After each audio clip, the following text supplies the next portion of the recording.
बिस्मिल्लाहिर्रहमानिर्रहीम। अस्सलाम वालेकुम स्टूडेंट्स, आज हम थ्योरम 11.2 का केस ए और केस बी करेंगे। इससे पहले अगर आपने मेरा चैनल सब्सक्राइब नहीं किया काइंडली सब्सक्राइब करें, साथ ही बेल आइकन पर क्लिक कर दें ताकि हर आने वाली न्यू वीडियो आप तक पहुंच सके। आपको स्टेटमेंट में कह रहे हैं if two chords of a circle और ऑफ कॉन्ग्रेंट सर्कल, इसमें भी दो केसेस हैं, ठीक है। एक तो आपको कह रहे हैं कि ऑफ अ सर्कल मतलब फर्स्ट केस में हम एक सर्कल से इसको ड्रॉ करेंगे और सेकंड केस में हम टू कॉन्ग्रेंट सर्कल्स ड्रॉ करेंगे। आपको कह रहे हैं अब टू कॉर्ड्स इसकी क्या इक्वल हैं, मतलब एक सर्कल है उसके दो कार्ड्स हैं वो आपस में इक्वल है।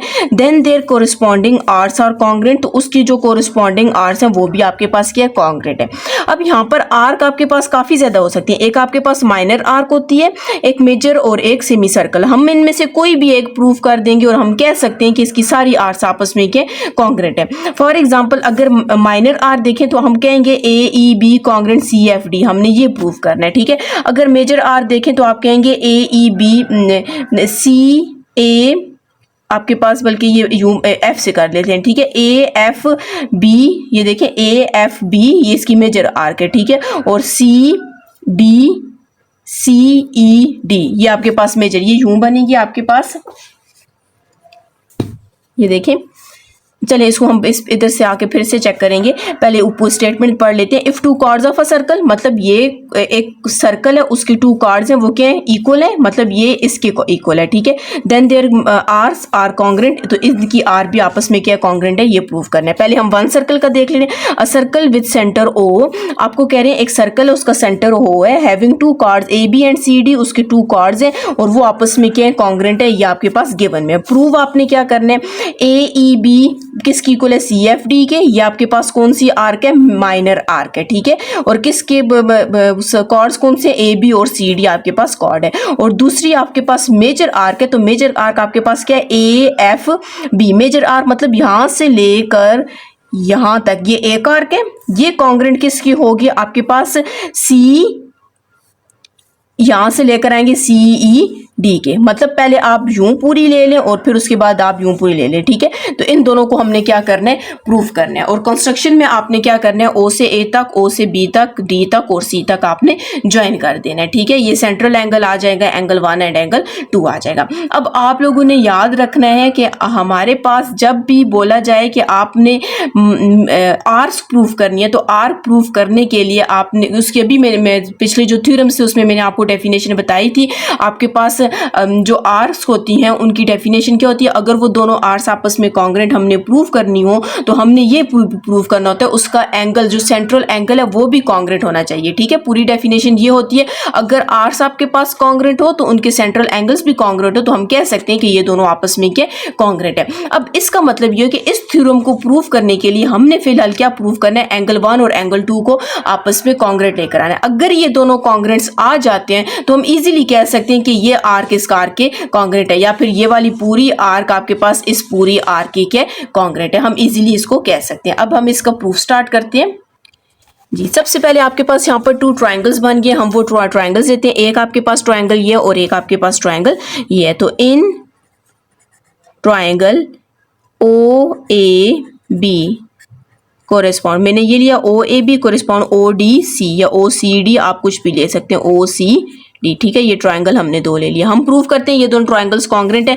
सबसे पहले तो ओ ए कॉन्ग्रेंट किसके आ जाएगा, ओ सी के, ओ ए कॉन्ग्रेंट ओ सी। इसका रीजन क्या है, एक ही सर्कल के आपके पास 2 रेडियस है। तो आपको मैं बहुत दफा बता चुकी हूं कि आपके पास जब एक ही सर्कल के जितने रेडियस ड्रॉ करेंगे वो हमेशा आपके पास क्या होते हैं, कॉन्ग्रेंट होते हैं। लेकिन हमने कोरिस्पॉन्डिंग लेना है तो इस वजह से ओ ए कॉन्ग्रेंट ओ सी आ जाएगा।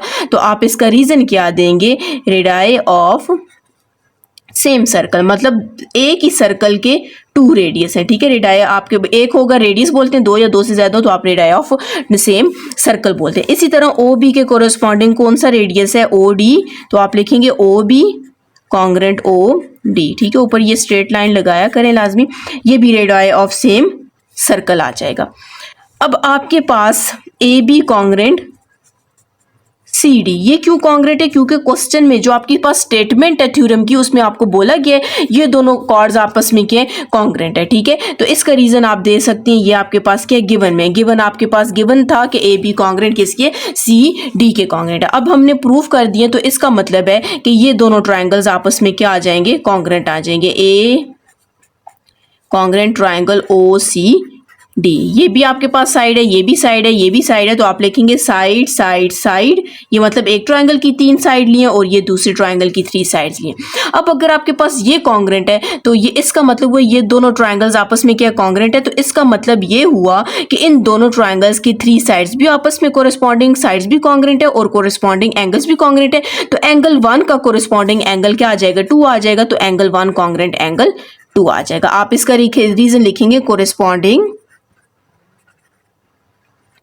एंगल्स, पूरा लिख लेते हैं बल्कि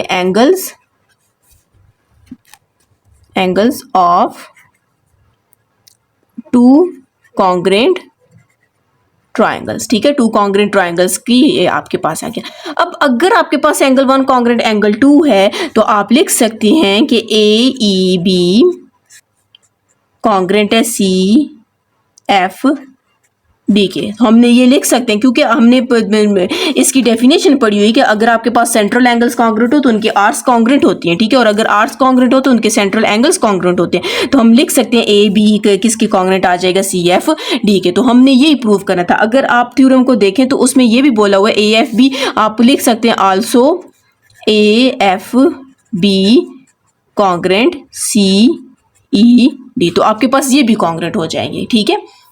तो आपको थ्योरम में यही प्रूफ बोला गया था, आपने आर्ट्स को क्या करना है, कॉन्ग्रेंट प्रूफ करना है। अब हम इसका केस बी स्टार्ट करते हैं।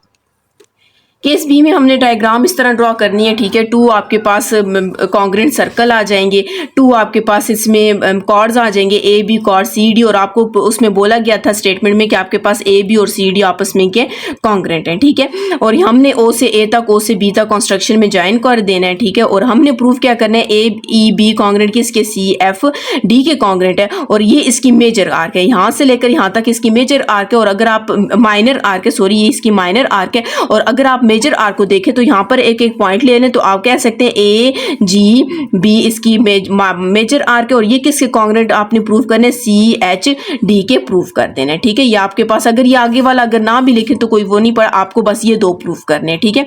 और ज्वाइन आपने क्या कर दिया, ओ से ए तक, ओ से बी तक, ओ प्राइम से सी तक, ओ प्राइम डी से तक हमने ज्वाइन कर दिया। बिल्कुल पिछले थ्योरम की तरह ही है, मतलब इसका जो केस ए है उसी की तरह ही है, लेकिन यहाँ पर आपने क्या करना है, 2 कॉन्ग्रेंट ट्राइंगल ड्रॉ करने हैं। जिस तरह मैंने आपको पहले थ्योरम में बताया था 11.1 में मैंने आपको कहा था कि अगर आपको आप स्टेटमेंट पूरी की पूरी जिस तरह बुक में गिवन है उस तरह की अगर आपको स्टेटमेंट दी गई तो आपने ये दोनों थ्योरम्स करने होंगे।